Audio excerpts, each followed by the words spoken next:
Can we all see that okay? Yeah. Give me the thumbs up if you can. Good stuff. I've got to ask that question. It's customary in these things. Yeah, so welcome. So we're going to last about an hour with this. There may be time for Q&A at the end, but if you've attended any of these previously, you'll know that we generally have a dialogue going along as we go. So if you've got any questions, feel free to drop them in the chat, or if you would prefer to express yourself, through the microphone, you can just put up your hand and speak, and we can address any questions as we go. So Digital Charity 2025 and beyond. So 5 ways to become more effective this year. Now, this isn't necessarily about efficiency, it's about having impact. It's about being more effective in the way that you work. And I've got 5 specific things that I'm going to be talking about today. It's very much a whistle-stop tour of some pretty core ideas. Each one of these could be quite involved. I could spend an hour on each one of them, but I'm not going to keep you here for 5 hours. So we're going to go through kind of the core principles of each, and feel free to take notes as we go. The first one is going to be about co-design, which is yeah, introducing stakeholders to your design processes. Um, and we can hear your microphone. I don't know if you can hear us yet.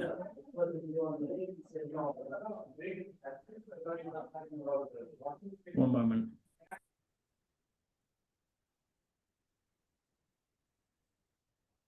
Okay, cool.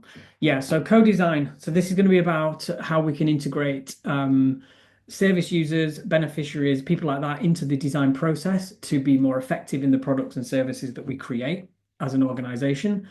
DIY approach to digital design and marketing. This is going to be looking at how we can bring things in-house, use in-house expertise and skill sets to do things ourselves. So we're not spending loads of time and money on outsourced providers.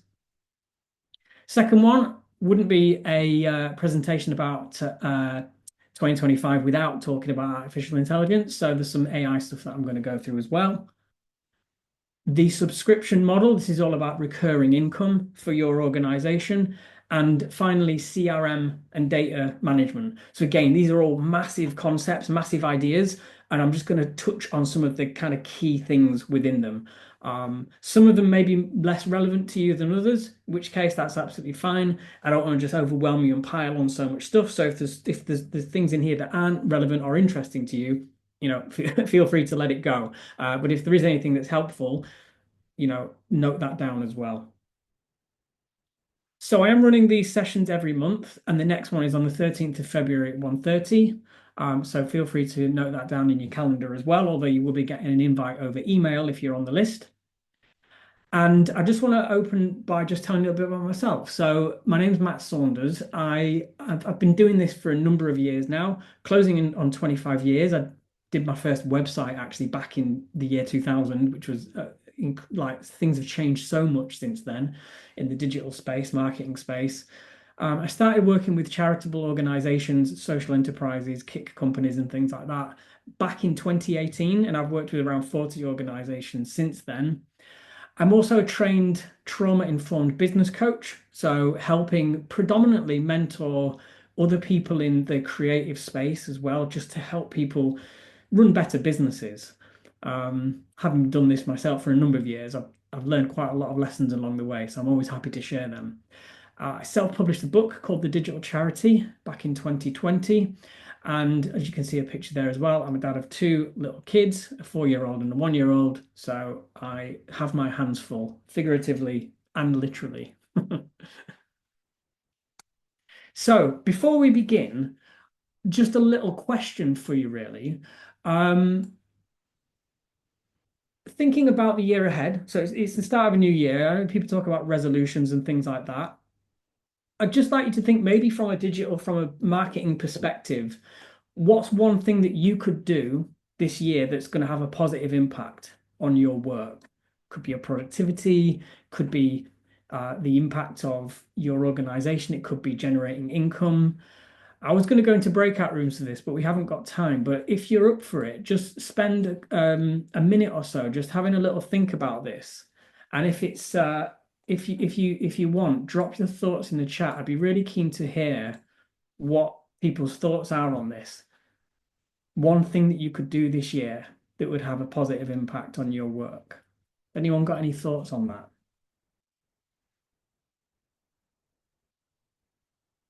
Sonia says to fully understand the AI needs of the sector so that we can develop resources and interventions that will really help. Plan further ahead, says Anne, utilize CRM to create a donor database. Cool. It seems like people have given this thought already because you're just jumping in here. I love it. Plan ahead more to be able to be more forward looking. Organizing my emails, Charlotte, give it up. We're never going to organize our emails. We'll have emails in our inbox on the day we die. But I hear the sentiment. Have consistent processes to allow the ability to be more strategic and less responsive. Yeah, I like that one. Improve our website to enhance UX and communications. Great. Boost fundraising efforts with good digital strategy. Kath says we've appointed an authentic voice coordinator for co-design. We need to learn how to use digital marketing, etc. That sounds interesting. An authentic voice coordinator. That's amazing. Cool. Okay, so I will thank you for sharing. I'll move on. So the first one that I want to talk through is co-design. Now these slides follow a rough structure where I'm going to explain what the things are, give you a few examples of their usage, and then talk about how you might implement them or get started with them. So co-design is essentially this process of opening up your research and development stage of any project development to include those various internal and external stakeholder groups as illustrated by the image there. Often co-design is done in physical spaces. Often it's a very messy process, facilitated for sure, guided, but it's quite, it is quite a messy and exciting process. The ultimate goal is to create a more effective product or service. That's why we do co-design.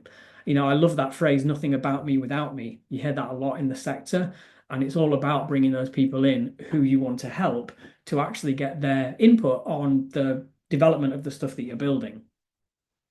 So if you look on Google Trends, you will see that broadly speaking, there's kind of an upward trajectory of interest in co-design over the past 5 years. It's basically if you search co-design, that's an increasing trend. My theory for this is that a lot more teams are doing this in-house now.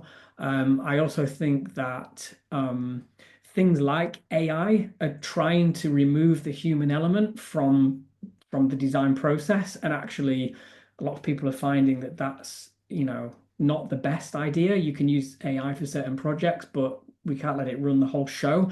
And yeah, bringing people in, and having human conversations is really impactful and really important. That's why I think it's probably going to be something that is increasing in interest as the years go on. One of the case studies that I want to show you is this one with Macmillan Cancer Care and an agency called Humanly. Now, they worked together over a period of 14 months, and that image there is actually from Humanly's website, and I'll put the link at the bottom of this.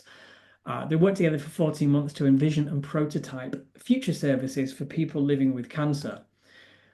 And what they did was they developed personas to identify gaps in existing user journeys.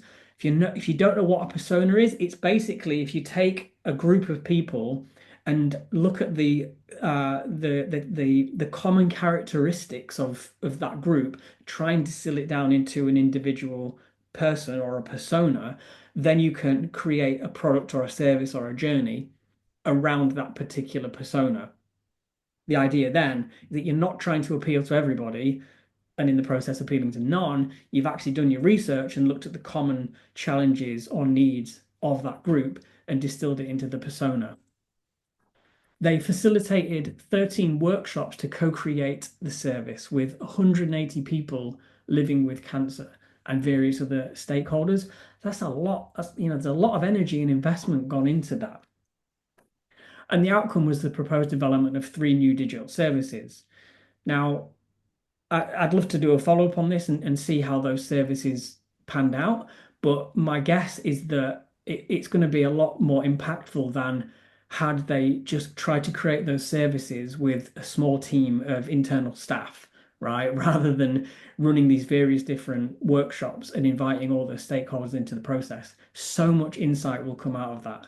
So I really recommend that if you haven't done anything like this, it doesn't need to be on this scale, 14 months, 13 workshops, 180 people, done on a much smaller scale, just integrate this kind of thinking. Another one is this Samaritans case study as well. So in 2021, they set up what's called a lived experience panel, and that gives people an opportunity to influence and shape the future of the work, the products, and services, basically just by taking part in short surveys and polls. So the last one was a lot more in depth. You saw people in the physical environment in workshops. This is a lot more online, a lot more sort of arm's length research, if you like. But nevertheless, over 600 people take part in this lived experience panel, covering all kinds of areas from organizational practices to fundraising strategy. And input from that panel has so far influenced 38 pieces of work. Again, like that work's going to happen anyway. We might as well hold a conversation that's going to inform what the work looks like and do a better job of it. So, should you use co-design? I'm going through a few pros and not cons, but potential pitfalls, things to look out for. So, the first one is obviously the potential for higher quality end product or service, as I've already talked about. Second pro point is that it enhances engagement, so stakeholders feel more listened to. I think no one likes to think or feel that things are being done to them. So when we actually engage them in the process, there's an energy there that just improves the whole thing. It reduces the risk of the product or the service missing the mark. I haven't got any examples on this, but I'm sure there are plenty of examples of products that have been released and then completely died a death because there was no uptake because it didn't actually appeal to the people that it was supposed to be appealing to. And also it demonstrates your values. A lot of people, a lot of companies and charities talk about community. We use lots of words around like sort of fluffy values, but actually this enables you to demonstrate those values by putting them into practice. Potential pitfalls to look out for when doing co-design. First of all, it's a slower process, slower development time, as it naturally will be. You're facilitating discussions with groups, you're organizing people, events, and things like that. It's going to take a bit longer. As such, it's also going to be more resource intensive. There's also the risk of groupthink. Now, this is something that I think a lot of people in co-design probably wouldn't like to admit, but you can be in a room with people and you all get on the same page and it's all very exciting, but actually there's a context that may be missing, or there is an insight that gets kind of ignored, or maybe somebody in the space doesn't feel able to express themselves fully because the majority of the group thinks in a certain way. So one of the potential pitfalls of co-design is that you go down a path where you don't produce that higher quality end product or service because you've ended up getting into a groupthink scenario. So a few ideas to get started with this if it is interesting to you. So the first one is just think about your next project and who could you involve who might traditionally be considered an outsider. This could be a service user, it could be a finance director, one of the trustees. It could be someone or a particular group of people who you wouldn't ordinarily bring into the process, and you want to be protective over that. Consider opening it up. Another way is to just survey existing supporters or internal stakeholders to conduct a temperature check of your area of concern. So, for example, if you work in comms and you would like to improve the way that you do social media, you could just send an internal survey around asking people what they think about your social media presence currently.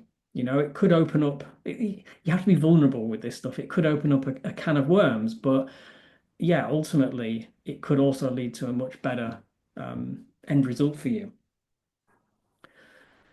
Yeah, and finally, ask any external suppliers how you could get involved at a deeper level. So I'm I work in the digital space. I build websites, I build CRMs for people. It's really important for me to get my clients involved in that process. I don't just want to sort of squirrel away for 2 months and do something on my own and then come back and say, here it is all finished, when it could be completely the wrong solution. So, in my experience, a lot of suppliers, particularly in the digital space, quite like that. They quite like holding their clients at arm's length. It's a lot safer, but and it feels more efficient, but it's very risky. So yeah, if you work with any external suppliers, see if you can get involved at a deeper level. And finally, yeah, consider setting up that service user or beneficiary panel, like the Samaritans example, to input on your digital projects or your marketing projects or technology projects, whatever they are.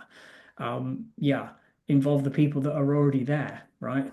It's a lot of insight, right available to you. Cool. So that's yeah, you'll find we're striking off these as we go.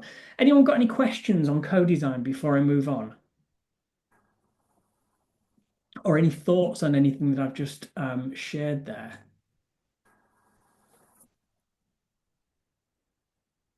Was it helpful? Yes, thank you. Kath, how can I help? Hi, yeah, and I was just really interested to think about bringing in other people, not just obviously the people we work with. And I don't think we've done that before, where I've brought in, say, one of our finance trustees to get involved necessarily in the creative design side of things. So that's just made me think that's a really good point. I might ask someone who doesn't know us to read an application or book to. I really like that idea. Yeah, that's refreshing. Cool. Thank you. Yeah, keep us updated on what happens there. Cool. I'll move on. So the DIY approach to design and marketing. So yeah, I think you'll all know this, but I'll give you an example just to kind of add a bit of context. So yeah, DIY, do it yourself approach to digital is essentially about doing things in-house rather than outsourcing. And it might cover things such as your social media content, website design, graphic design, photography, data management, loads of other things. Depends specifically on what resource and skill sets you have available to you. This may be through volunteers, it might be a trustee in a specific area, or it might be an in-house member of staff who is maybe a graphic designer, comms person, but also does photography on the side. It's about bringing some of these things in to yeah to kind of own them and make them in-house. So one of the examples I've got is this. So yeah, the International Rescue Committee working with Canva. So this is an organization that works in over 40 countries to help people affected by conflict and natural disasters. And if you're not familiar with Canva, it's basically an online piece of software where you can do leaflet design, social media graphics design, those kinds of things. And what they did was they used Canva to create these fully branded graphics that you can see here. Their goal was to create what they called thumb-stopping shareable content. And they created templates that enabled them to respond quickly when they needed to international crises. So they could actually respond on social media, over email. They've got the graphics, templates, and things set up and ready to go. I think this is something that is very important to work towards as in any organization that puts out comms materials. Having templates in place is really important. And if you have brand assets to work with, you can import those into Canva or some software like that. And there you go. You've got you have something that you could just literally change the text on, hit publish, and put it out there in the world. This is a great example of doing it yourself rather than engaging an agency that's going to charge you £1,200 a day, minimum an hour's worth of work to do like a 10-minute graphic, right? So yeah, should you do this? And again, I'm going to go through that sort of when to do it and what to look out for. I would say when you're testing new ideas or trialing new tools, it's pointless spending money on that. In my opinion, you might as well there's so much software out there, you might as well go and just trial it yourself. Smaller, more manageable projects are a great place to do sort of DIY projects. When you've been given templates and guides by a provider, so that, a branding agency, a designer, even a freelancer, if someone's can put these materials together for you, all you have to go in then and do is provide the content, upload an image, add the text, and you're good to go. When you have genuine in-house expertise, so that's genuine in-house expertise, like we don't want to be putting stuff out there that's low quality because just to try and save money. I've seen that quite a lot. You see like illegible choices of fonts and bad color choices and stuff like that because they've done it in-house. Fine, they've saved the money, but it's not probably really doing a very good job for them. And when speed is important. So as explained on that last slide, if you need to get there quickly, you don't want to be spending hours creating one social media graphic, right? So the potential things to look for, branding consistencies. Yeah, when creating stuff, for yourself, if you're not a professional designer, whatever that means, if you've not got a lot of experience in this, logos can be the wrong size, they could be in the wrong places, some context might be missing. Uh, you might think it doesn't matter, but over time, that builds a brand image and a feeling for what people have around your organization, and you want to try and keep that as consistent as possible. So lower quality output, I've just kind of covered that. It can be resource intensive. If this stuff does take a while, or if it's a big piece of work, like a website, there are many DIY builders out there now, like Squarespace, Wix, even WordPress, right? You can do these things yourself, but if you don't know how, it can be quite a learning curve for some of it. Sometimes the output may be inaccessible. And what I mean by that is if we're putting stuff out for digital channels, it's important to, as much as you can anyway, make things, accessible, readable text, alternative text, make sure that color contrasts are right. There are tools for checking this sort of stuff. It's just something to be aware of. And lastly, and I would say probably most importantly, potentially you may lack an underlying strategy. So 6 months goes by, you've created a ton of things in-house, but actually it's just a lot of disparate things that aren't really linked together by an underpinning strategy. And that's just something to be aware of as well. So this is just some steps to getting started. So these are kind of like a linear list, if you like. So I would say, first of all, just assess internal capability. Which tasks do you have time and skills to do yourself? Do you think? List out those tasks and prioritize them. Take the first task and research available software, and then just allocate a bit of time to trial one or two pieces of software and then assess the results of that and decide whether you want to take it in-house or whether it's something that would be best outsourced. I think if you make this as an ongoing project for various different business functions, you can decide very clearly over a period of time what stuff belongs to a particular role and what stuff should be outsourced. Because I think that clarity is really what's important here. Cool. Okay. So any thoughts on the DIY stuff there? Sonia says we use Canva and find it fantastic. It's really easy to upskill yourself, and there's loads of simple templates. Awesome. Yeah. I've not tried it massively. I've used it a few times, but I use Adobe Illustrator myself. So I pay a subscription for that every month. But yeah, a lot of people use Canva. So if you haven't had a look at it, really, really recommend it. Kate. Hi, you mentioned about accessibility checker tools. We worked with a design agency a little while ago and they produced something that wasn't very visually accessible. And when we flagged that, they said, have you got something which tells us what is and what isn't?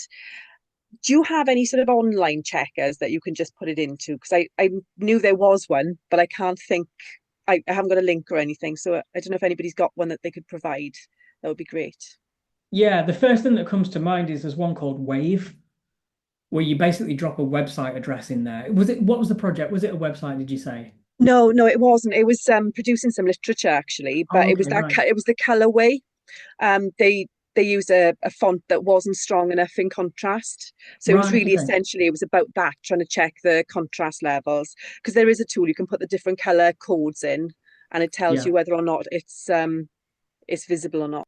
Yeah, I think maybe Adobe have one. If I mean, it sounds so simple to say, but if you Google color contrast checker, I think that you'll be able to drop in the colors that are being used, and then it will tell you, yeah, whether they work together or not. But I think one thing to be aware of with all of this, and we covered this actually in the last session, was the context for your organization and your particular group of people who you serve, because sometimes it could be a different condition that people have, or and so it's why accessibility checkers, they're a good starting point, but ultimately we want to get really clear on what our particular constituency of users or stakeholders or service users need, and then focus on them. But yeah, certainly those color checkers and stuff are worth checking out.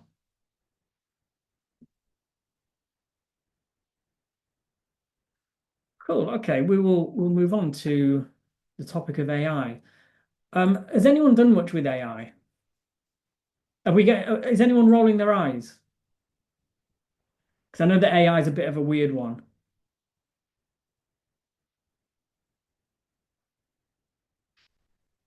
Okay, so let's start with let's try and be as basic as I can be. Sonia, we do a lot with AI. You have to share in the chat what it is that you do. So yeah, you're going to see terrible pictures of friendly looking robots, but that's how we illustrate AI these days. So it's a way to enlist computing power to help you save time and increase efficiency in a nutshell. And it could be applied to things like repetitive tasks like data entry, data cleansing. You can use it to create personalized content. You can use it for sourcing and drafting funding applications. Those kinds of day-to-day activities, administrative things, or even things that require a specific skill set, they can help with. Donation fraud protection, that's another big one. A lot of my clients have had all kinds of fraudulent card activity, and yeah, the AI that works there is really, really good. And things like service user chatbots as well. Now, there are a couple of types of AI that this distinction is really helpful, and I only started learning about this a while back myself, but it's really helped me see what AI is and kind of where it's going. So traditional AI is something that was first developed in the 1940s. It's been around for a long time. We've talked about it, we've written about it, we've created films about it. Um, it is the sort of stuff that operates on a rules-based, if this, then that style set of parameters. We use it to create games. I don't know if anybody remembers the chess computer Deep Blue that beat Gary Kasparov back in the 90s. I was a kid then, or a teenager, I'm not sure what year it was, but yeah, I remember seeing that on the news. Shopping suggestion features. So whenever you go on any shopping sites and it shows you what you may be interested in, that's a little tiny bit of basic AI, traditional AI at work. And chatbots, predictive analysis, extrapolating existing data sets and trends. And just basically, traditional AI is a way of working with something that already exists and optimizing it, cleansing it, just working with it in that way. By contrast, we have something called generative AI, which is a much more modern technology that is capable of creating something new. It only came out in the past couple of years. ChatGPT is one of the big ones. Um, and it basically enables you to write content, create images, video, and audio, and all that sort of stuff. So it's quite a departure from what we may have seen as traditional AI. So that's an important distinction to think about. Has anyone here used ChatGPT, by the way, or do you make use of it in your daily operations? Has anyone not heard of it?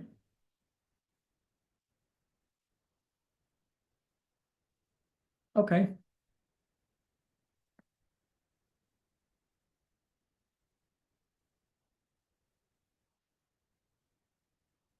Sonia, thank you for sharing those links. I'll have a look. I'll have a look at those later. Okay, so we have yeah, Claude, Gamma, various different models here. Nice. Awesome.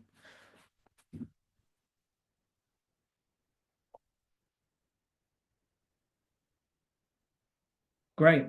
So this is another distinction that I've recently come to that really helps me, yeah, make the discernment between how we see the way that we find and use information now versus where it's kind of headed.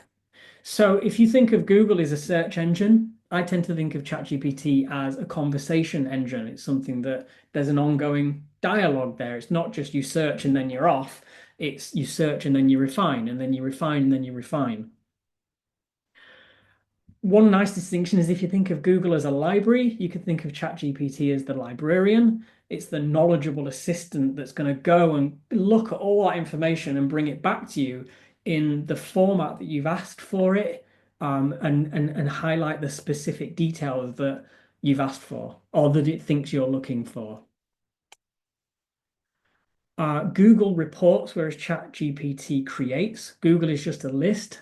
Honestly, Google feels pretty antiquated to me these days. When I do a Google search, I just see a list of things. I'm like, wow, that's so old school compared to using these AI models. One of the negative impacts at the moment is that AI uses a lot of energy, uses a lot of water to keep servers cool and things like that. Every request is really, really energy intensive. That's probably going to improve as time goes on, but right now we're in a situation where, yeah, if this is something that's very important to you, you might want to consider limiting the usage of it. But Google is already beginning to integrate AI results into its feed. As you've probably seen, you'll get that AI response at the top, which you can expand.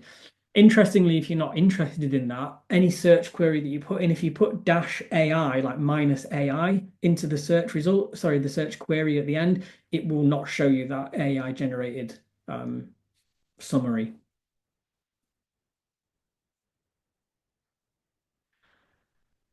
So yeah, so I think that right now a combination of both tools is the best way to go.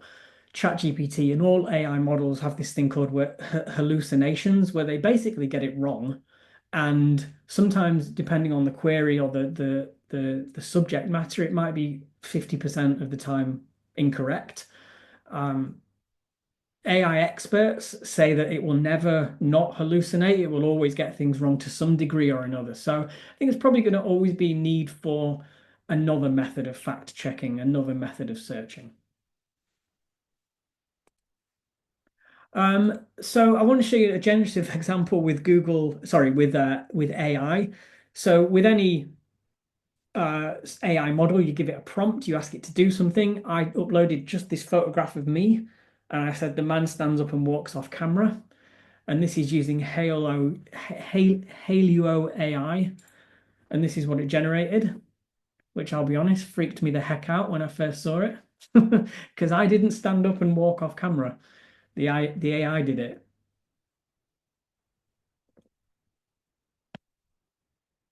Pretty freaky, isn't it? Another example I want to give you. Black Mirror, yeah, I know.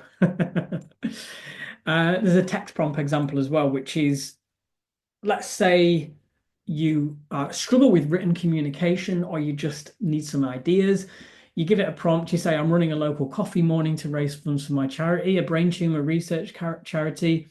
I'd like to engage local businesses to come along and make donations as well as bring cakes to sell. The event is taking place at the church hall on the Tuesday 18th. So that's some context. And then you give it the request, which is please write a 1-paragraph letter to my existing supporters to tell them about it, make it sound fun, focus on the networking aspect, and place a big emphasis on the impact of the fundraising. And this is basically the output that it gave me. We're excited to invite you to our coffee morning for brain tumor research taking place at the church hall on Tuesday the 18th. It's the perfect chance to catch up, meet local business owners, and enjoy delicious cakes, all while supporting life-saving research. We're encouraging businesses to bring baked goods and donate to our cause, making this a fun and relaxed way to network and make a real impact. Every pound we raise brings us one step closer to better treatment and outcomes for those affected by brain tumors. Let's come together and make a difference. So you might want to tweak that, but you can kind of see how this generative AI works. You tell it to do something and it does it. It uses its creativity, it uses its intelligence, it uses its data to put something together for you. Again, this can be good if you don't consider yourself to be very creative when it comes to these kinds of comms, or if you need help with writing. Yeah, this resource is here, and a lot of apps now are integrating this kinds of stuff into the applications themselves. Like for example, CRM software, email software, you can generate potential subject lines and things like that. All very helpful for getting started. I've been doing this for so long that I don't really tend to use any of the generative stuff. It's like kind of my job to write this, so I tend to write it. But AI helps me a lot with the research stuff. So yeah, whatever you need it for, wherever there are any sort of weaknesses or extra needs within the way you work or your organization, this is what we might use it for. And I want to just finish on this case study, which I thought was really interesting. In 2021, during the lockdowns, Parkinson's UK started an AI project to better understand the needs of those living with Parkinson's. And so the team used something called comparative linguistics to study the use of language across conversations on its forum, its helpline, its social media properties. And what they identified was a number of key concerns among those with Parkinson's. Topics such as how to stay fit came up repeatedly in multiple contexts. And so that data led to the charity starting to offer physiotherapy sessions via YouTube. Now, can you imagine trying to find out that information manually?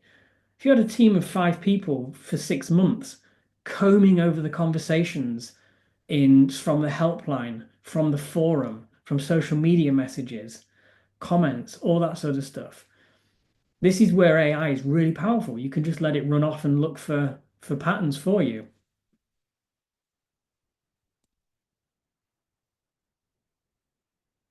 And so some ideas to get started. I'm sure most of you here have already gotten started, but this might be helpful. So yeah, consider any big ideas you have that might seem impossible or costly or resource intensive, and then explore how AI might be able to help you. What I've found is just literally asking ChatGPT something that I'm curious about, even if I think it won't know the answer, or it shouldn't be the place that I ask the question. It can trigger a process where you start to find things out. Be solution focused. Have a specific problem in your mind that you want to solve. So yeah, the more specific you are with this stuff, it's not a mind reader yet. The more specific you are with it, the better results you're going to get. People say, input, output. If the input's good, the output's going to be good, generally. Kate says, are there any issues with British American spelling when using generative AI to write content? I don't know, to be honest with you. I haven't really come across that. I would imagine now that you could probably just set the language within the whatever app you're using, and it will adhere to those local spellings. Yeah, be clear on your desired outcome and make it measurable. Oops. And yeah, but just bound these projects to time and resources so that they don't just become this open-ended and unfinished thing that someone in the organization says, oh yeah, I've done a bit with AI, but there's nothing really to show from that process. We've all done it. Cool. So that again was a whistle-stop tour of AI there, and thank you for the comments as we went. Any other questions on any of that?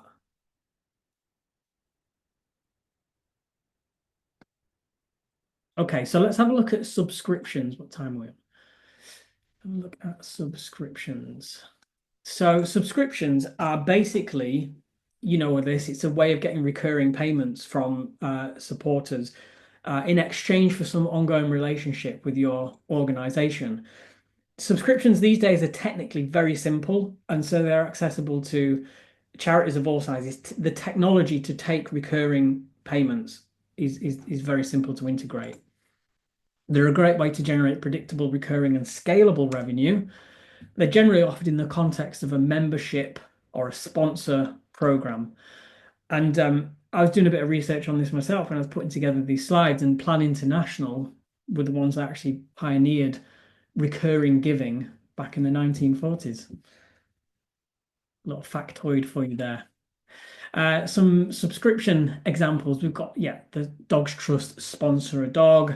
The real campaign for Real Ale. You know, what they're offering here is Real Ale vouchers, pub discounts, etc. You become a member. This one's for the Woodland Trust. Again, it's all about membership. And we've got a butterfly conservation charity here as well. It's very simple. Most organizations could introduce this recurring model, I feel, quite easily and find a way to make it work for their particular supporter base. So just some qualities of a strong subscription offer. Didn't know what to put on here, so I included the puppy picture. Yeah, so the qualities of a strong subscription offer, the target audience always has to be pretty clear. So, you know, in this case, dog lovers, people who can no longer care for a pet. It doesn't want to be just for anyone and everyone. Like if people are signing up for an ongoing relationship with you to give monthly, then yeah, if they feel like they're part of something, if you know them, then that's going to have a more emotionally positive impact. Clarity on how you use the money. So the Dogs Trust one says, you know, we will help to run the rehoming center, heat kennels, wash dog beds, those kinds of logistical things. Not hugely emotional. I guess that comes from the photography though. But yeah, this is how we know this is how the money's going to be used. And so you as a donor feel, oh, it's being put to good use. And we can also talk tangible benefits. So photo certificate, regular updates from your sponsored dog. I think they used to call them pup dates, but they seem to have dropped that now. I couldn't find it anywhere, which is a shame. So should you build or integrate a subscription model within your organization, whatever that looks like, whether it's sponsorships, whether it's memberships or some other way? Predictable, recurring, scalable monthly income. Very nice. You can do a lot with that. If you can see the cash flow for a year ahead, that's really great, right? You know what to invest in then. It's an opportunity to build strong connections with supporters. It's also an opportunity to upsell or cross-sell. Depends how commercially minded you are or commercially what's the word I'm looking for? How much you want to be like commercially minded in your organization. I know some charities also have companies that operate alongside them, so you can use it for that as well. Subscriptions also, they lower the barrier of entry to contribute. So sometimes £2 a month is a lot easier for people than a larger one-off donation. And some things to potentially look for in terms of pitfalls. The setup cost, whilst it is simple, it can be costly. Linking things together, creating pages, creating, you know, email campaigns and things like that, that does carry some costs. It does require a strong commitment to donate to donors as well. I think if someone sets up a recurring monthly payment, they're going to want to hear from you regularly. It's not just thank you and goodbye. Like, not that it should be anyway, even with one-off donations. Now, you can also find administrative issues, complaints, payment failures, etc. Interestingly, I think AI is probably going to step in at this point and fix a lot of these particular issues. But at the moment, yeah, I used to run a membership myself, and payment failures can be a real challenge. A donor churn as well. People signing up for 2, 3 months and then cancelling. And lastly, there can be a bit of a harder sell. Like conversely, where it lowers the barrier to entry, it can also be a harder sell. Because, you know, I think if you ask a lot of people, do you want to give £50 now or do you want to give £2 a month? a lot of people will be, because of the commitment, even though the number's larger, potentially they would happily just give the one off than commit to an ongoing payment. So that's the subscription stuff. Has anyone got any questions or thoughts on that? Does anyone currently have a membership program or a sponsorship program?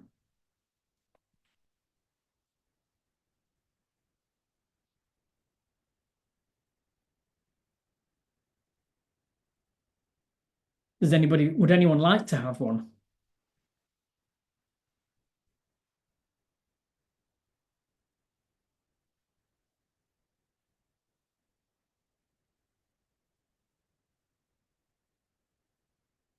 Looking at setting one up.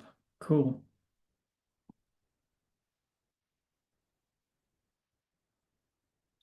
Okay, I'll move on to the final one, which is CRM and data. So again, CRM, this is one of those topics that divides people, and it can be it can be a can of worms in itself, because your customer relationship management system, it's the database of all the things that sit behind the scenes in your organization. CRMs enable personalized communications. Some CRMs will allow you to take donations and sell products, and some CRMs will let you track anything that you like within your organization: grant applications, casework, stock. If you have a charity shop, for example, it's crazy the kinds of things that you can do with these systems now.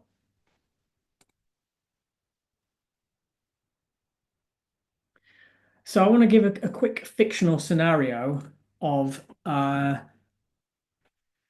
this community kitchen. So just a comms team is launching an appeal to raise 50 grand for a community kitchen. They're targeting individual donors as well as business sponsors.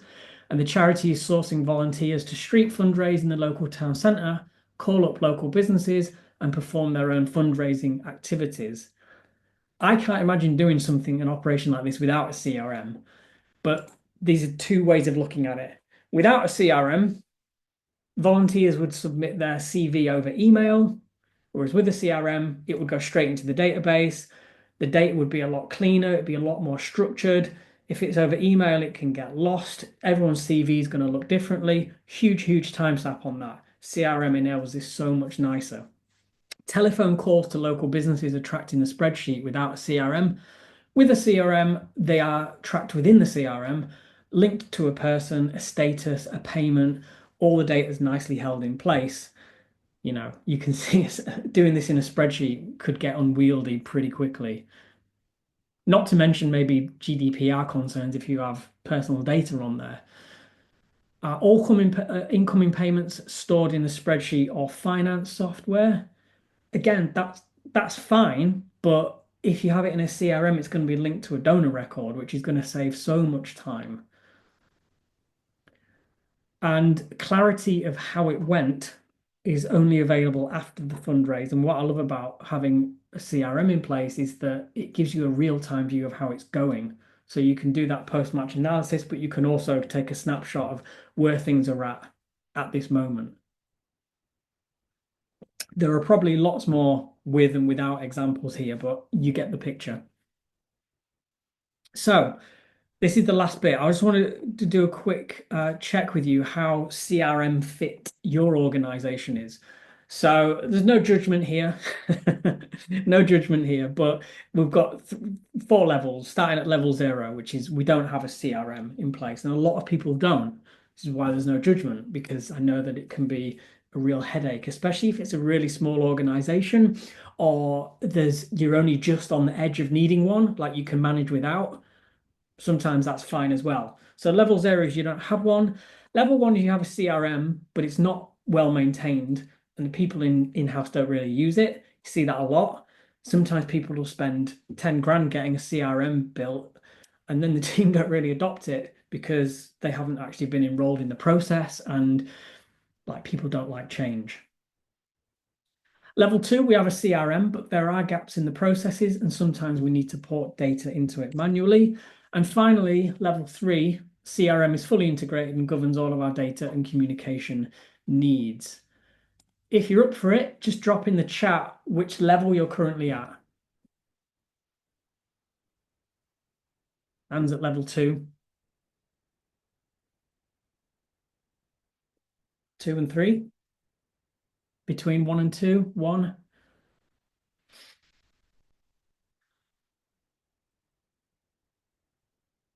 Oh, I thought you were smiling when I mentioned level 0, Kate. 1 to 2. Yeah. Cool. Okay, thank you for that. So I want to give some quick ways to basically move from one level to the next. So yeah, if you're at level 0, think about which tasks tend to be repetitive, where there's scope for human error, and then just ask, how might a CRM help? You could even give ChatGPT your specific scenario, and it might even recommend some systems for you to have a look at. Level 1, think about how you can improve team adoption of the CRM. Focus on making their lives easier. One thing I find is that people are resistant to change. Totally normal human thing for most people, but yeah, if we can make things a bit easier or more exciting or appealing in some way, people are more likely to move to these sort of technologies. Level 2, we want to improve things with this step, uncover gaps in your processes, consider introducing automations and integrations, provides a more well-rounded solution. So yeah, if there's data that needs porting manually, can we use a Zapier integration or something like that to bring data from one system to another? Nothing wrong with doing that, and it can save a lot of time. And lastly, if you're already operating at what I think is probably the top level, then yeah, continue to improve your approach. Test and push the CRM to its limits. Keep building on top of what you already have. Document the processes that you already have in place.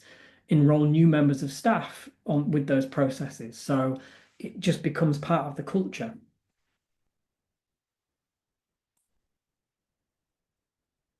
So, in summary, and we're nearly at time, which is great. So you could become more effective this year by co-design, introducing an element of co-design into your work. Getting clear on what tasks you could perform in-house and which ones you shouldn't. Exploring how AI could save time or help you to become more creative in your approach. Offering a simple way for donors to engage with you on a recurring monthly basis.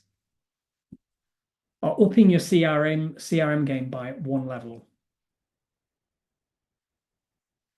So yeah, we are about at time. I just want to remind you again of that monthly training date for your calendar. If this was interesting for you and you would like to come along to the next one, I'm always open to what people are looking for in these sessions as well. So feel free to drop me an email with any specific challenges you're having. I'd be happy to try and cover it in one of these.